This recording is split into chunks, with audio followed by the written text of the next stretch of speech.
Good day, guys.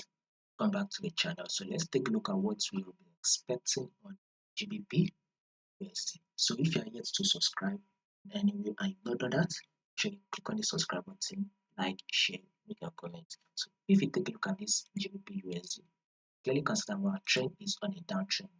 Now let's just go to the daily time frame to understand this movement. Clearly consider we are having a series of lower low on a lower, and that is on the higher time, which is the daily time. Market is dropping. Now let's go down to the forward time. So we consider markets give us multiple rejection, first rejection, second rejection, right? Pullback, drop, give us a pullback here, drop. Now, one thing you should be expecting as a trend trader, since it is trading downward, you should be expecting a pullback. Once the pullback plays out, then you can now hop in for the sell again. So let's go down to the 1 hour time frame. So this is a massive movement. Market is racking range here, so we should be expecting another drop. So above all, our GBP USD for this new session will be a sell. Even if a pullback plays out, still look for an opportunity to sell. Only sell once you get the sell set up. So just stay updated and follow the Telegram channel.